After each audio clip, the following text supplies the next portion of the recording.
Talk to me, talk to me, talk to me. Your magical kiss take me just so far.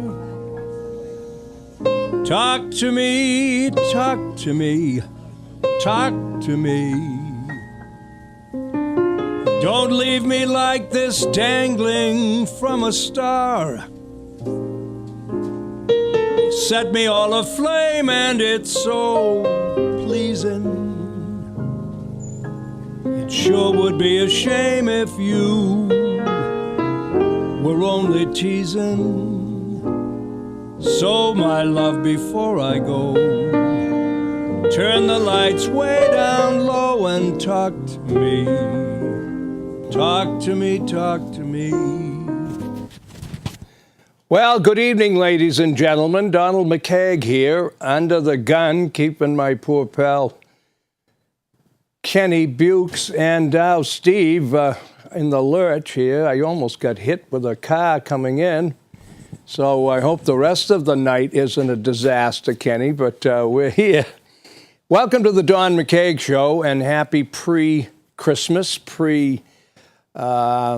holiday festivities. I hope you won't spend too much money and that you will hopefully take some time to remember the basic fundamental reason we have Christmas.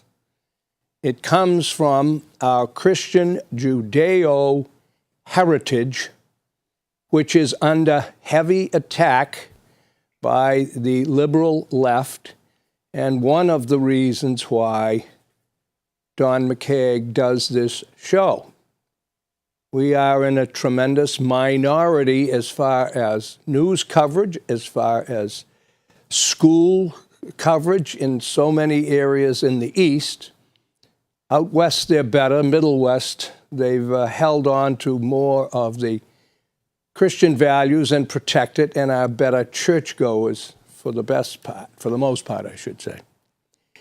I've got I was a school teacher, for those that are new or haven't heard it. I try to mention it because there's always been the teacher in me, whereby if I learn something I find important, I'd like to, carry the message on in terms of not only historical data, but also personal observations of what works and what doesn't work.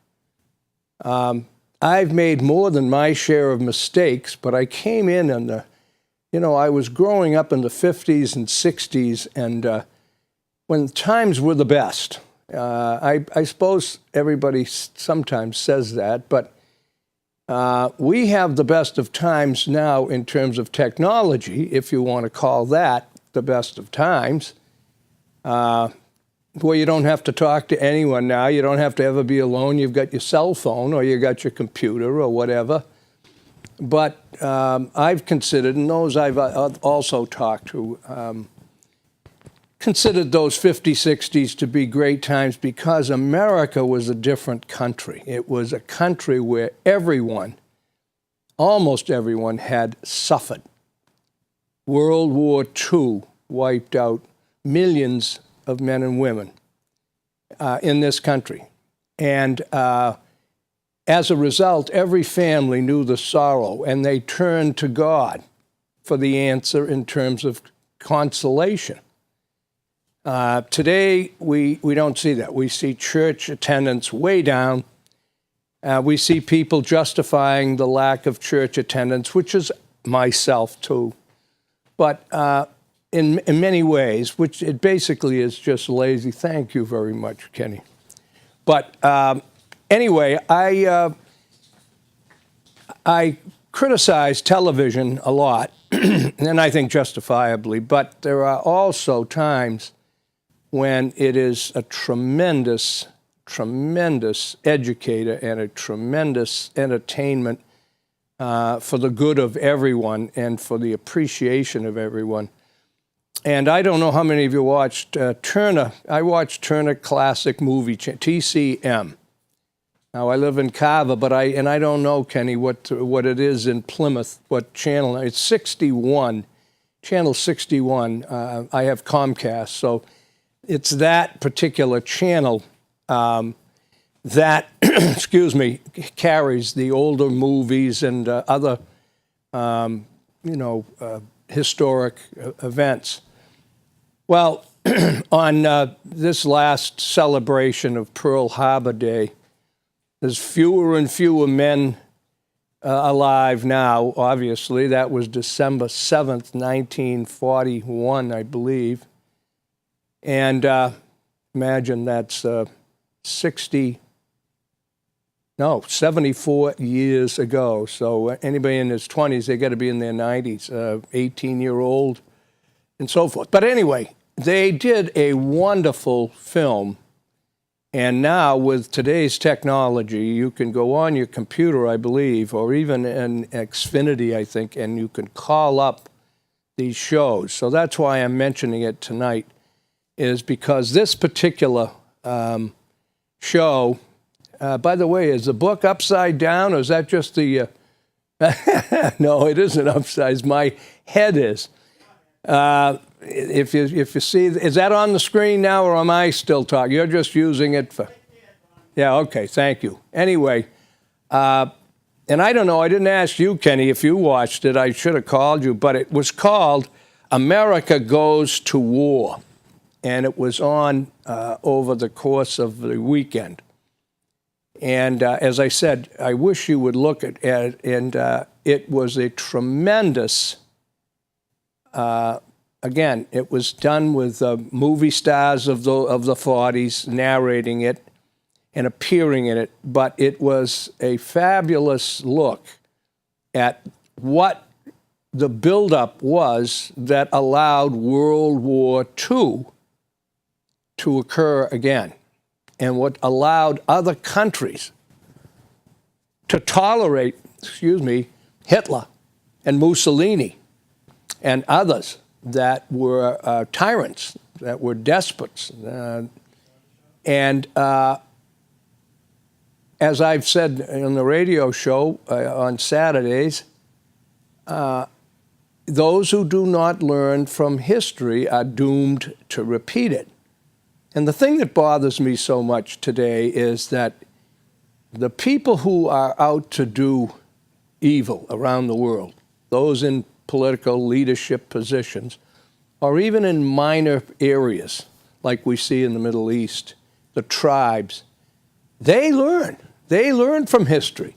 They learn how soft people can get when they become affluent and apathetic, and how receptive then they are to allowing evil to get a foothold.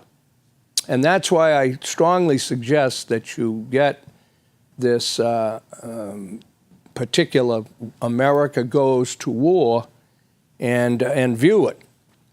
Germany, they signed an agreement after World War I. It was supposed to never have another world war, and Hitler willfully broke it, started arming Germany.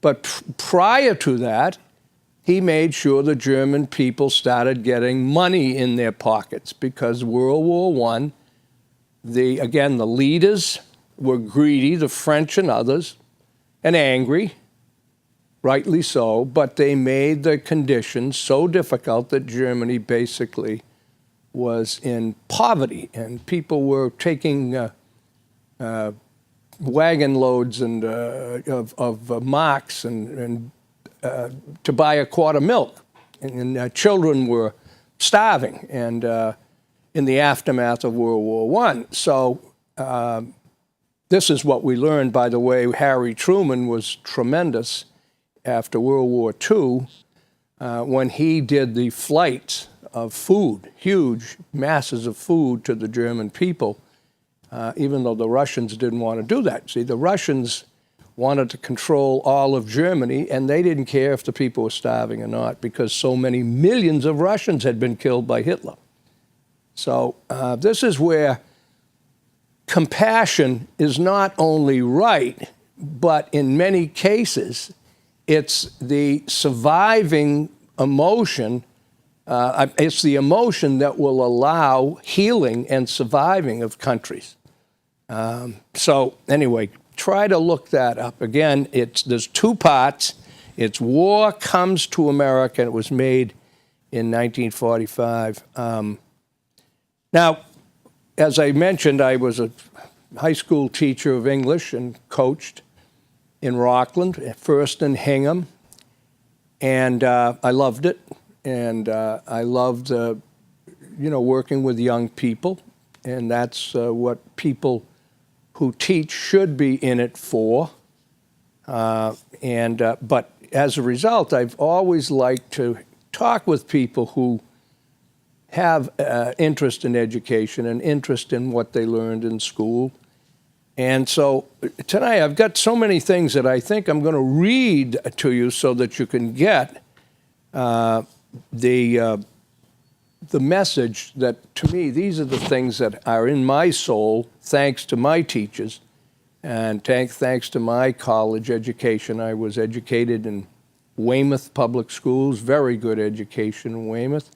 And then I went to the UMass in Amherst, where I also got a very good education, and when state schools were a lot less expensive, and for a good reason, to help the middle class people be able to send their kids to college. And as we all know, the college is now, in my humble opinion, out of control with expenses, and on top of it have taken on a liberal agenda in the classroom too often. And it's showing up now in our political problems. Well, this is one of the things. This goes back to the 14th, but these are just some little conundrums, which are little sayings. Free people are not equal, and equal people are not free. Now, that's why I'm so anti-socialism, and yet the Democratic Party today really is a socialist party. If you look at what it stands for, whether you like it or not, and I was a Democrat most of my life, a JFK Democrat, and I keep telling you that so you'll know I'm no Republican. In fact, I'm apolitical now. I can't stand the whole bunch of them, and I'll tell you why during this hour, and why I hope some people watching will get the message that I try at least to do on the radio and on this show. A gun is like a parachute. If you need one and don't have one, you'll probably never need one again. By the way, more and more guns being sold, despite all of this liberal claptrap on the television, in the newspapers, and in the Democratic Party leadership. And you know who's buying a lot of guns? Women. Women. And I don't mean all just inner cities either. So this is, again, a conundrum, something that's puzzling or confusing, and here are some others. Excuse me. This is socialism in the United States of America. Just think, this is the kind of criticism, unfortunately, when you're paying $30,000, $40,000, $50,000 to send your kids to college, and they can very easily and often will have a professor who, in conflict of interest, classic conflict of interest, will use that classroom to set an agenda for those students. And the students, knowingly, if they don't agree with that professor, can be punished. And with these kind of people in classrooms, they are punished in their grades. But this is what they'll, you've heard it, the capitalistic, evil capitalistic system. Big corporations, evil, greedy.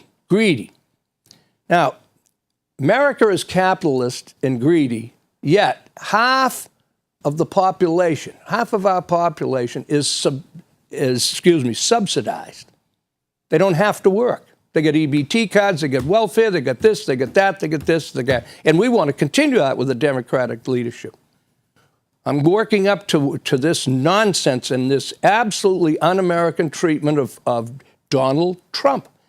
Not because I'm a huge fan of Donald's, although I am because he's the only one with guts, but because he represents to all of you what we're supposed to have. We're supposed to have freedom of speech. Not just the television commentators, not just the liberal Democrats. They can say anything they want. I've never heard anyone ban any one of those nitwits that we've seen behaving as mayors and governors of states, contrary to the Constitution. Or this, go right up to the president. How about banning him from Washington? Half of the population in America is subsidized, yet they think that they are all still victims. They're victims, okay? If they're victims, why are they all flooding into this country? Now, they think they're victims, yet their representatives run the government, okay? So the people that are on welfare, now, not all. See, there again, these people don't want to hear this. They don't want to hear a person like me make statements like this and yet conveniently shut their ears off to the fact that it isn't all people on welfare. I believe in welfare. It was there because it was my grandmother, way back in the turn of the century. She was an immigrant. She came over here, but she took in laundry, she sewed, played the piano, but she finally had to go on welfare when my grandfather was killed. There's nothing wrong with welfare, but there is now. The representatives that run the government, yet the poor keep getting poorer. War on poverty. Go back to Johnson. Go back to all these liberal states. You know, take Illinois, Chicago. They've got more poverty than they've ever had, and they spend billions. The poor keep getting poorer, yet they have things that people in other countries don't even dream about. You look at what welfare people have now. You can't live in pride. I remember when I was a kid in Weymouth, they had the projects. They were apartment houses that might have had 3 rooms. I went out with a girl whose mother lived in one.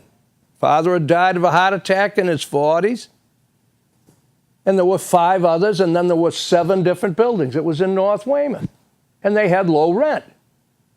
That's what they were supposed to be. Now, you see these do-gooders in Falmouth, they're building separate residences for people on welfare. Oh, don't have them suffer a little bit or have less than. We have things in this country. Why do you think these Syrians, why do you think everybody wants to come here, the Mexicans? So that pretty much sums up the United States in the 21st century, but it makes you wonder who's doing the math. Here we are. These 3 short sentences tell you a lot about the direction of our current government and cultural environment. We are listen to this clearly now. Of course, the liberals don't listen to me, and Democrats now are angry at me, some of my friends. I'm disloyal because I want the facts, which I always have. When I was a Democrat, I wanted the facts. We're advised to not judge all Muslims by the actions of a few lunatics, but we are encouraged to judge all gun owners by the actions of a few lunatics. Think about that. Millions of people own guns in the United States of America and have since the century of the Revolution for the same reasons, so that they can guard themselves against any kind of foreign or domestic attack.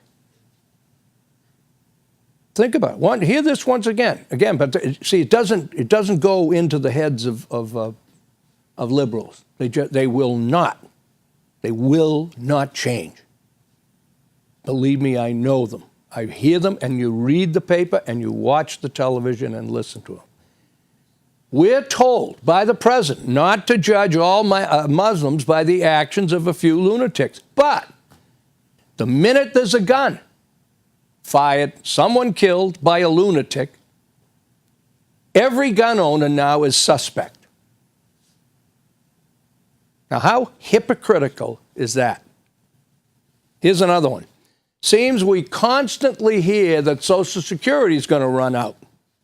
Never do we ever hear, though, that welfare or EBT cards or food stamps are ever going to run out. Ever think of that, ladies and gentlemen? You're paying for those things. So they're telling you that what you contributed into Social Security, with your sweat, the sweat of your brow, working at a job that you are supposed to get back with earned interest, that's going to run out. That's in danger. People living too long. That's old fogies. But somebody that's here illegally gets food stamps. Illegal, not even legal American residents. Have you once heard a Democrat or any of those gutless Republicans ever say, when are we going to start cutting back? Last but not least, think about this. The veterans. We're cutting benefits for our veterans, no pay raises now for our military, and we're cutting our Army down to a level lower than before World War II. Yeah, in the world, in the shape it's in, and we're lowering our military strength. But we're not stopping any payments or benefits to illegal aliens. Now, I ask anyone with the brain God gave him or her, how do you rationalize those things I just said? Kenny. How are you this evening, Mr. Well, McKeag? Mr. Bukes, how are you, lad? You managed to catch your breath, have you? I'm sorry that I... Donnie, yes, you have some input into that last... Well, yeah, when you start talking about Social Security and you start talking about the veterans, and when you start talking about guns, all three pique my interest. I think that, as does Stevie. Stevie and I were just having this conversation. Neither one of us believe in assault weapons. We don't think they're necessary. You don't. I understand that. You don't even need them when you go hunting. Yeah. But I don't know whether Stevie feels the same way about this. I do believe that you should have the right to have a weapon, not an assault rifle, shotgun, or a 6-shooter or whatever you want to call it. Mm-hmm. I believe that should happen. And the other thing that I feel very strongly about is when the government officials come to this point where they need and want to make change, why is it that they always come at people like you, me, and Stevie, and they start talking about what they're going to do to Social Security? Why can't they leave us alone? They don't have to do any of that. You've heard me say it. Yes. You talked, they are control freaks, and many of them, their own life is out of control internally. Right. And they don't like to hear that because something inside a conservative, we can argue. I can argue with somebody as long as it isn't demeaning from the other side. Right. And then go have a drink with them. And a liberal and women too. And again, I say it again and again and again. You look at how women vote, and it's part of our problem. Not all women. There are tremendously intelligent, capable women. I would vote for a woman. I have voted for a woman. It's not a male thing, but it is a female mentality that has to change. Again, though, they'll get mad. They'll storm away and never talk to you again. That's not intelligent. And that happened to me, by the way, with our former state senator in Plymouth. You know her. Yeah, I'd rather not go there. But she, a nice person, but yes. She get mad at me because I had her on my radio station, and I asked a couple of very respectful, but she didn't like the questions.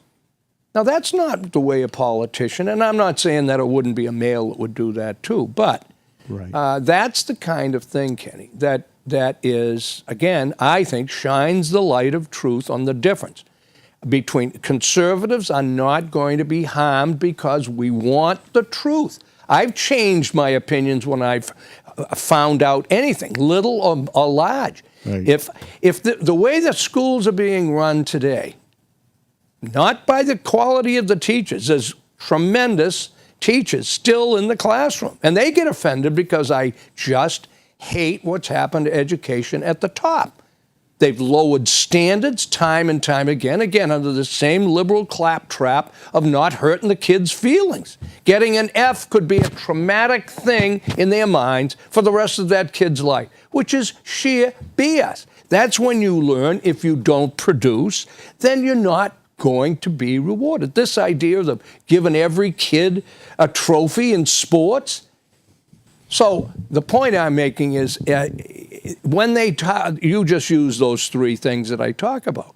And I don't think there's anything clearer that shows the light of truth on their hypocrisy than the one I read about the not only the Social Security, but what was the other one that the veterans? My mind just the veterans, Social Security. Veterans. You know, we were paying people to come up after Hurricane Katrina, Right. to come up. They were getting a $3,000 credit card, Right. and they were using it for booze and everything. I know the people that had package stores over in Falmouth. Yeah, Katuitt made a lot of money when they brought him up there. And a veteran is still getting a hard time getting paid or getting food,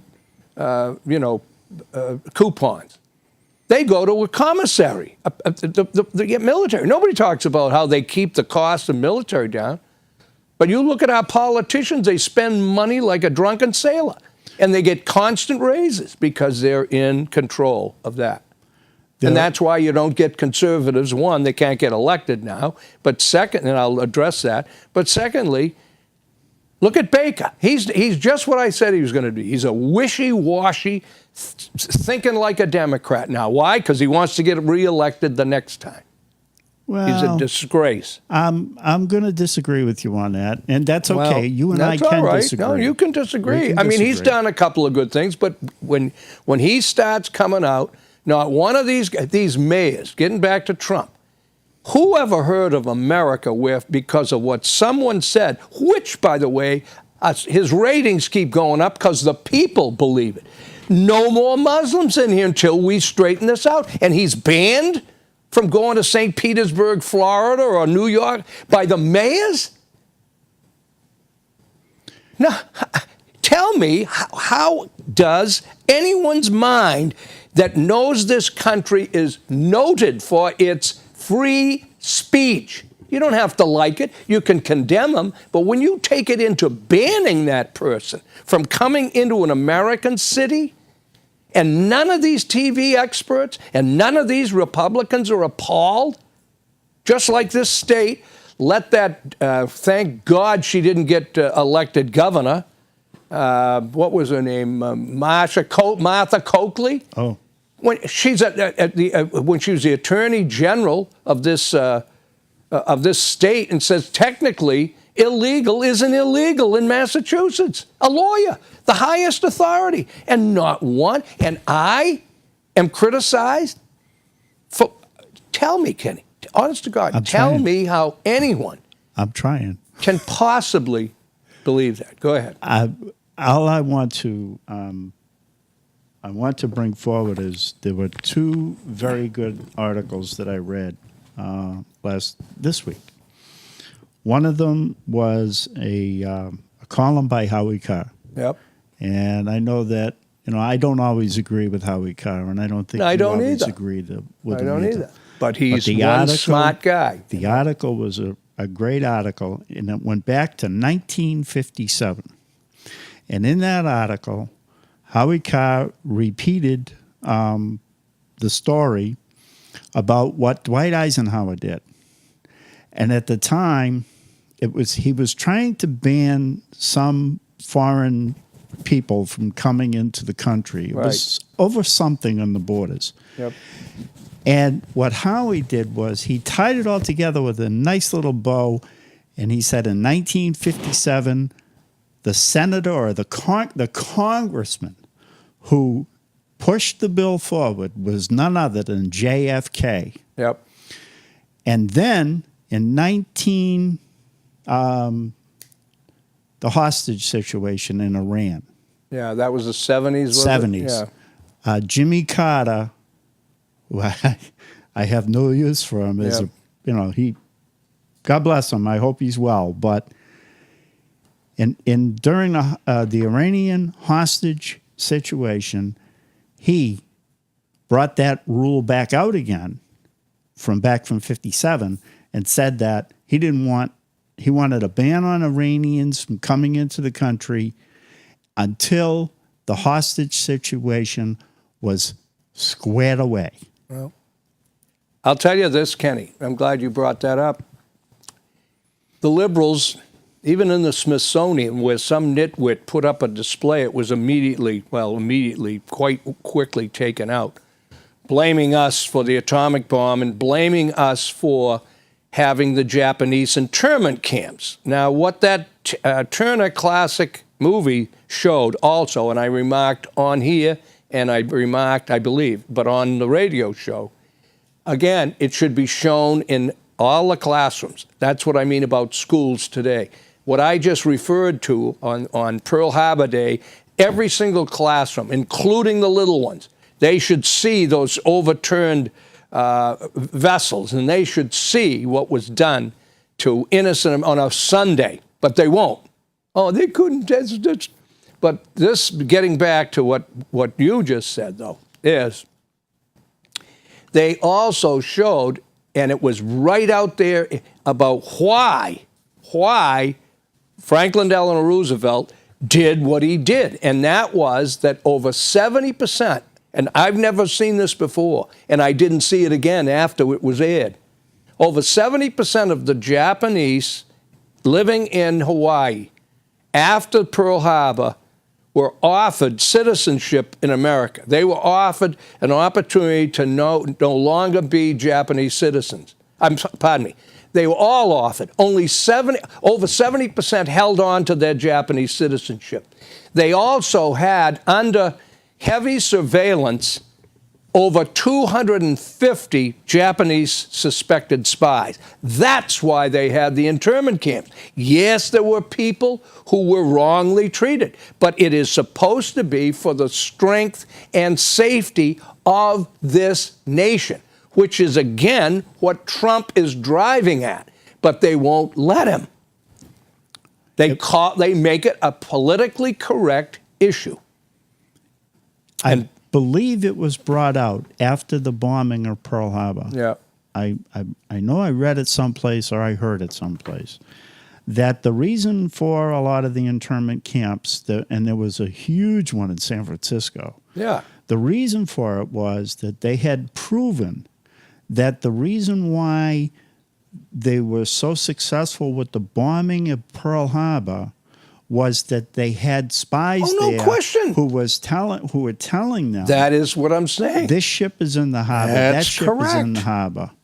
And but again, it's but today's society thinks a little bit. Well, only because of liberalism, and the same reason that nitwit who should have been fired at the Smithsonian, again, not because of free speech, but because that's treasonous to be having a display showing the horrible effects of the atomic bomb droppings on Nagasaki and Hiroshima and making America look evil when it was absolutely known Harry Truman didn't sleep for days, nor did the pilots of the plane, right, knowing what they'd done, but it was a conservative estimate that between 500 and 800,000 American soldiers and American personnel would have been killed trying to conquer and invade Japan. Right. They were really unbeatable. So that's at the conveniently not part of the liberal thinking mix. No. No.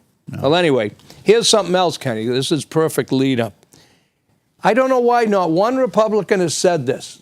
I checked on the authenticity of it. The Netherlands. This goes back to February of 2013. That's why I keep this stuff that I gather. Listen to this, folks. The Netherlands, where 6% of the population is now Muslim, is scrapping multiculturalism. The Dutch government says it will abandon the long-standing model of multiculturalism that has encouraged Muslim immigrants to create a parallel society within the Netherlands. A new integration bill, which Dutch Interior Minister Piet Hein Donner presented to Parliament on June 16th. This is 3 years ago. 2 years ago, reads, the government shares the social dissatisfaction over the multicultural society model and plans to shift priority to the values of the Dutch people. In the new integration system, the values of the Dutch society play a central role. With this change, the government steps away from the model of multicultural society. The letter continues, a more obligatory integration is justified because the government also demands that from its own citizens. It is necessary because otherwise the society gradually grows apart and eventually no one feels at home anymore in the Netherlands. The new integration policy will place more demands on immigrants. For example, immigrants will be required to learn the Dutch language, and the government will take a tougher approach to immigrants who ignore Dutch values or disobey Dutch law. Really? How's that going into the liberal teeth? The government will also stop offering special subsidies for Muslim immigrants because, according to Donna, it is not the government's job to integrate immigrants. Does that sound familiar? That's what you got in that White House. He has taken upon us our responsibility to integrate immigrants. Well, it ain't working in the Netherlands, and it's stopped right now. The government will introduce new legislation that outlaws forced marriages and will also impose tougher measures against Muslim immigrants who lower their chances of employment by the way they dress. More specifically, the government will impose a ban on face-covering Islamic burqas as of January 1st, 2013. Holland has done that whole liberal thing and realized maybe too late. You see, what do we got in the White House? And what do we got running this state? Liberal nitwits who don't look at the facts, and when they see it isn't working, they change. They will never change. They'll let us go right down the toilet rather than do the right thing. The future of Australia, the United States, UK, and Canada may well be read right here. Note, Muslim immigrants leave their countries of birth because of civil and political unrest created by the very nature of their culture. Countries such as Holland, Canada, the UK, and Australia have an established way of life that actually works. So why embrace the unworkable? If Muslims do not wish to accept another culture, the answer is simply stay where you are. There it is. While the storm clouds gather far across the sea, let us swear allegiance to a land that's free. Let us all be grateful to a land so fair as we raise our voices in a silent, solemn prayer. God bless America, and in God we trust. We've got generational Americans, white, Catholic, Protestant, Jewish, that want to get rid of "In God We Trust" on the bills. They want to get rid of "God Bless America." They want to get rid of Christmas. And most of them are Democrats. Here's the thing that I don't know if I did last week, but I'm going to do it again because I've led up to this. In 1887, Alexander Tyler, a Scottish history professor at the University of Edinburgh, had this to say about the fall of the Athenian Republic some 2,000 years prior. Now, you remember, Athens became the cultural center of the world, and the free living, men living with men and all of this other stuff, and it was the best, and there was la-di-da and a lot of that. And Sparta, of course, remained militant, and Athens disappeared because they had just decided that they weren't going to keep. Athens was a great military power for years, and it was a democratic republic. Anyway, so this professor calls about the Athenian republic some 2,000 years prior, where it says a democracy is always temporary in nature. It simply cannot exist as a permanent form of government. A democracy will continue to exist up until the time that voters discover they can vote themselves generous gifts, i.e. pay raises, in the public treasury. From that moment on, the majority always votes for the candidates who promise the most benefits from the public treasury, with the result that every democracy finally collapses over loose fiscal policy, which, by the way, is always followed by a dictatorship. That is why FDR, the liberal lion in the 30s, did many things that I cheered for the middle class, of which I was. But he wanted absolutely no government employee unions. He saw then that that was and is, and now we have it, the demise, the single demise of a republic. Just coming to the show today, I heard about the runaway train at MBTA, which is a disgrace. Story. And the cost of money that pumped into that, and pumped into schools, pumped into school salaries, pumped public service used to be, and why it should still be, is step down from the private sector doing the same job because the benefits are greater. It is choking us. I've said it. Teachers are making too much money in too many cases, way too much. And on top of that, thanks to Democrats who want the votes, and they got the votes, they are now retiring in their 50s. I talk to other teachers my age. I don't ever remember, and I keep saying because I'm going to keep pounding it isn't about the kids, ladies and gentlemen. It's about our fiscal responsibility and why public employees are not supposed to have power over their salaries. They will inevitably abuse it. Billy Bulger, that crook, he bigger crook than his brother Whitey.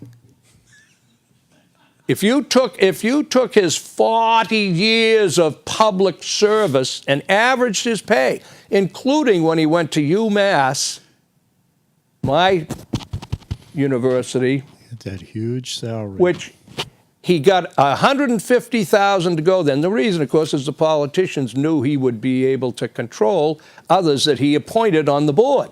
Talk about conflict of interest. Right. But anyway, if you took his 40 years, including that salary that started at $150, and in 4 or 5 years he was making $500, and he had 4 others around him, assistant whatevers, vice this and that.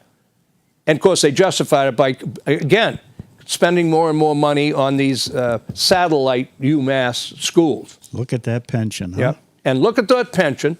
Well, anyway, if you averaged all of his salary in 40 years, it came to something like $75,000 or $80,000. He now receives $239,000. He had the arrogance, and this system is so rotten in the Democratic Party and in government unions that he got it. Why? Because everybody that he had to go in front of, he gave them the job, most of them. Right. And he got the 39 because he never used his residency allotment. 239 when he should be getting no more than 80. And if you look at police officers and others, now police officers, they're in a different matter, but they're not. They're government employees. And I'll tell you, when I was teaching school, my wife was teaching school. We did not have a financial problem. We worked in the summer. We made peanuts. But we love teaching. Now, nurses, they deserve, certainly, there's great nurses. They deserve more money than many of the teachers. period. They're working full years, not 180 days, not every week. Nurses work weekends. They work nights. 365. Yeah. Just like our police 300 department. Yeah, and they're making less than teachers. Why? Because they're in the private sector, and the hospitals have to keep a financial balance. Right. Now, the democracy here, too. The Bible, this is from Mark Levitt, a syndicated columnist.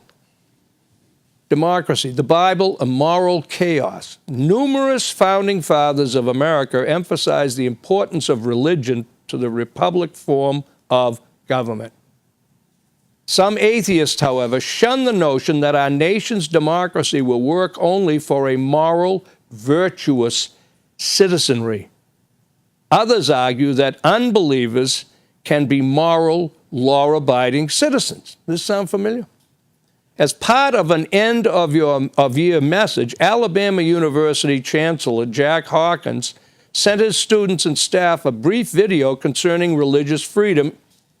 In the video, Harvard Business School professor Clay Christensen conversed with a Fulbright fellow and Marxist economist from China who explained that democracy succeeds because its citizens believe that, quote, they aren't just accountable to society, close quote.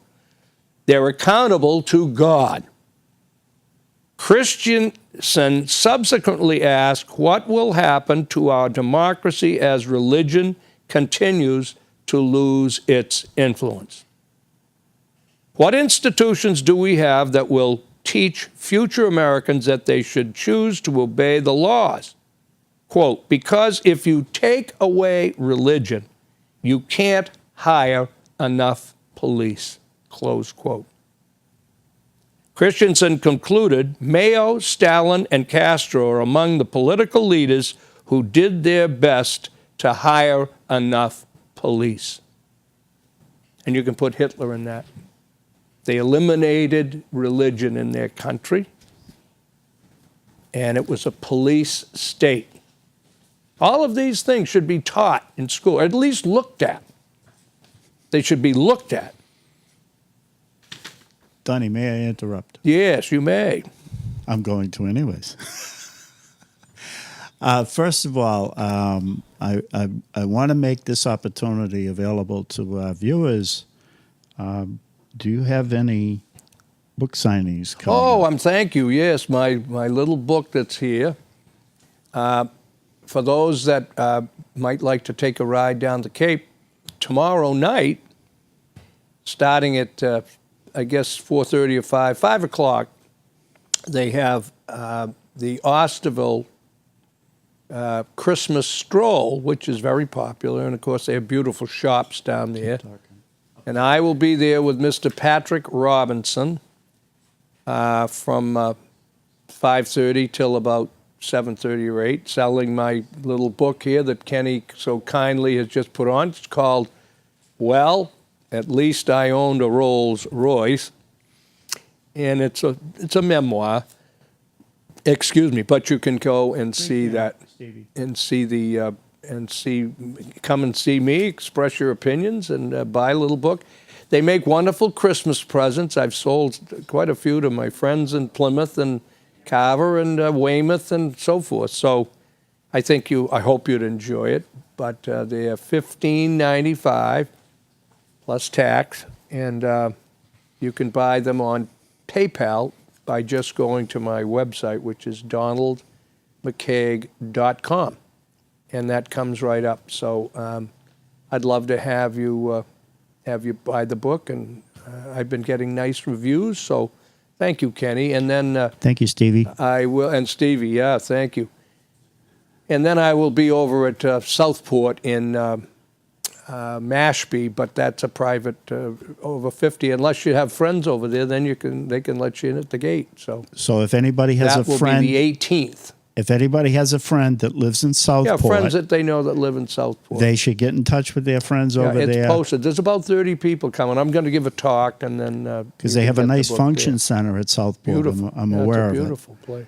Because when I used to work for Travelers Insurance, what other? I may be going. By the way, I may also be going down to down the street here. There I go. Plymouth Library? No, the wonderful development here in, God, my mind just went out. Are you going to Pine Hills? Pine Hills, yeah. Really? I'm talking with someone there. So. Who did you know that you could get into the Pine Hills, Donnie? Oh, I know some nice people. You do? Like you. I thought I was the only nice one that you knew. Well, anyway, thank you. Thank you, Donnie. And one last thing. Yeah, go ahead. If anybody wants to participate in the program, all they have to do is dial 508-830-3971. There's nobody waiting, so all you have to do is call. You can come on and give me your agreement or disagreement or whatever else you'd like. Although you are interesting, Donnie. Yeah, well, I hope so. But this is something that's kind of disturbing, though, that I will talk about with Donald Trump. You know, this is what I mean about those of us who take on this establishment now that is so, I believe, deadly to the future for our young families, and yet it's just, absolutely going under the radar because of the control that liberalism has in the media and in Hollywood and others. I mean, our morality level is such that dishonesty and stealing and, mind the sexual dishonesty. But here's a really scary thing. William Bennett, who's the host of Morning in America, and a very important and influential, respected voice on cultural, political, and education issues. He was asked about Donald Trump, and again, if you see, and you can't see how dangerous this is when you start having politicians of both parties, by the way. Republicans are no better. They are in the tank. They are bought and paid for. Not just by corporate America, the way the media would let you have it. They're also bought and paid for by the educational unions, by other unions. That's how politicians get elected, with the money from the... Here's what he said. They will kill him before they let him be president. It could be a Republican or a Democrat that instigates the shutting up of Trump.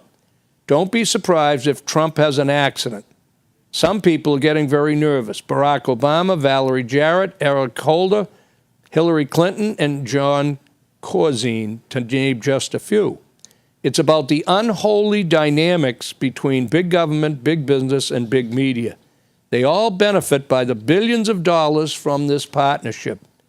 And it's in all of their interest to protect one another. It's one for all and all for one.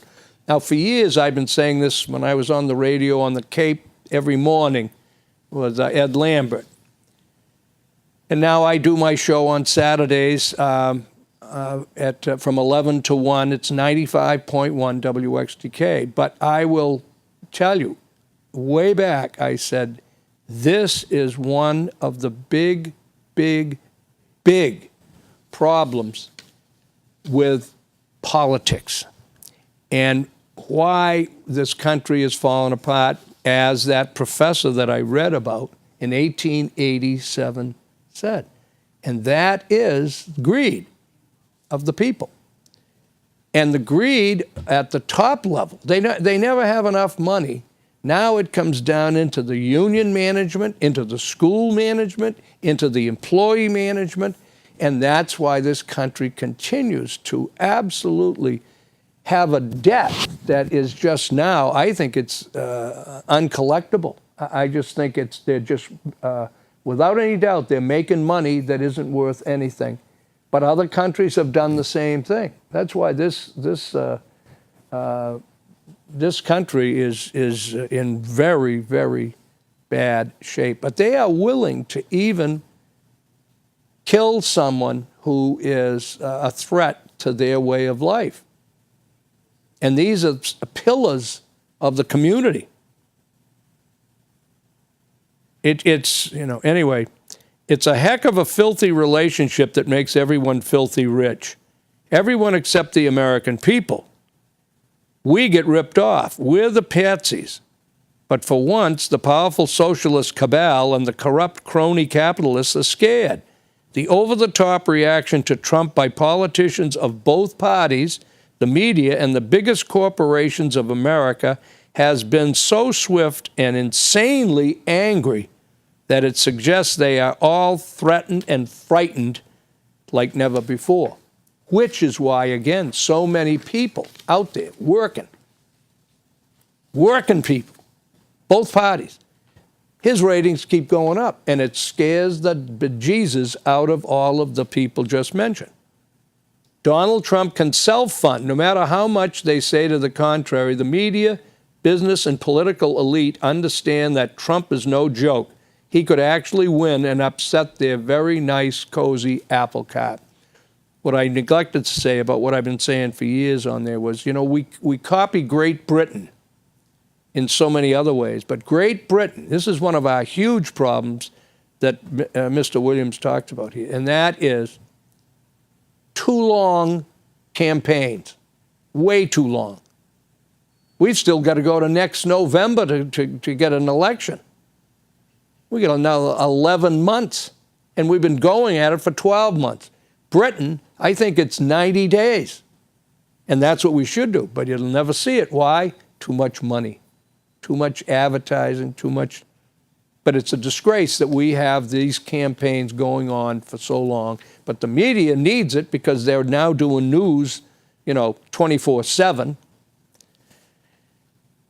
It's no coincidence that everyone has gotten together to destroy the Donald. It's because most of the other politicians are part of the old boys club. They talk big, but they won't change a thing. They are all beholden to big money donors. They are all owned by lobbyists, unions, lawyers, gigantic environmental organizations, and multinational corporations like Big Pharma or Big Oil. Or they are owned lock, stock, and barrel by foreigners like George Soros owns Obama, or foreign governments own Hillary with their Clinton Foundation donations. And it goes on. You can look it up online. It's right on the money, but again, you won't hear the Chris Matthews and all these geniuses. William Bennett is the host of the Morning in America show. And finally, one professor. Listen to again, back to this. When you say about the women in politics and how they vote. Quote of the day by Dianne Feinstein. Now, she's been a California House of Representative, Senate. She's on the Senate,